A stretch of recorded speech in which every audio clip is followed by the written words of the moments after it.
Anyari kay Erwin Tulfo. Naduwag, nakaraan ang tapang-tapang niya kung ano-ano ang pinagyayaw-yaw dyan sa mga Chinese officials. Ngayon, mabalitaan nating siya mismo ang nagsasabing nananawagan sa mga kapwa senador na maghinay-hinay sa personal na atake laban sa mga Chinese officials. Di nga, baka nakalimutan mo ito, Erwin Tulfo. Then, Mr. President, if you do not like how democracy works in this country, then you are free to leave the Philippines. Aba, tapa nga. Get the out. Mr. President, kung hindi nila gusto kung paano gumagana ang demokrasya sa ating bansa, malinaw po ang sagot. Layas. Tapa nga. Pero yung tapang mo pala, hindi kayang panindigan. Anyari, bakit biglang umatras Ang tapang na, nandun na siya. Pero ngayon, sa balita, nanawagan si Senator Erwin Tulfo bilang bagong chairman ng Senate Committee on Foreign Relations. Kaya naman pala, siya na yung bago dyan. Sa kanyang mga kapwa senador na maghinay-hinay sa personal na atake laban sa opisyal ng China. Paano tayo magtiwala sa isang senador na hindi natin alam kung ano talaga yung kanilang pinaglalaban?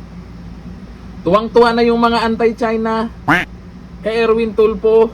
O ngayon, anyari, kasabay ng pagpapatuloy na negosasyon para sa Code of Conduct sa West Philippine Sea, ginawa ni Tulfo ang pahayag matapos ang kanyang pulong kay Foreign Affairs Secretary Teresa Lazaro nitong February 4, 2026. Ayon sa senador, nanindigan pa rin ang Pilipinas sa karapatan nito sa West Philippine Sea. Dapat lang talaga.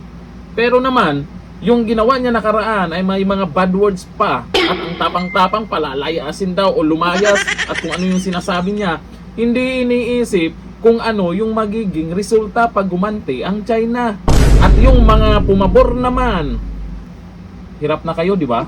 Yung papabor kayo sa pinagyayaw-yaw ng idol nyo, ng kakampi nyo. Tapos biglang bumaliktad. Tameme kayo. Paano yan? Mukhang lumambot bigla si Tulfo Dagdag pa niya, kakausapin niya ang ilang senador tungkol dito. Edi kausapin. Yan ang hirap ipagtanggol. Yung bilib na bilib ka. Kasi matapang daw talaga itong si Erwin Tulfo. Ayan na, si Erwin Tulfo. Dapat lang talaga ganyan ang gawin sa mga Chinese official na yan. Pakpak ganun. Wala namang magiging magandang resulta pag galit-galitan kayo sa China. Anong ginagawa nyo? Sa kabila ng ginawa na itong huli ng China, yung meron silang nirescue. Ilang Pinoy din yun, yung nirescue nila. Yun lang bang sisilipin nyo, yung negative na nangyayari? Natural yan sa isang tao, kahit sa ang bansa man o anong bansa man yan. May negative talaga yan. Yun nga lang, negative lang ang tinitingnan. Pero yung ginawang mabuti ng China, lalo na dito sa atin, di ba? Yung mga OFW, diyan sa China, malamang maapektuhan yan kung itutuloy-tuloy nyo ang tapang-tapangan kagaya ni Erwin Tulfo. Ay sa bagay, mabuti din naman itong ginawa ni Erwin Tulfo. Yun nga lang, maraming natawa kay Tulfo dahil siya pa yung nagsasabing maghinay-hinay. Ikaw nga yung tapang-tapangan, tapos biglang duwag naman. Ayon dito sa mga nag-comment, Erwin Tulfo. Ito, sabi ni John Lenton, wow, siya nga yung unang nagbitaw ng bad words sa Senado. Di ba? Daming nakapanood nun.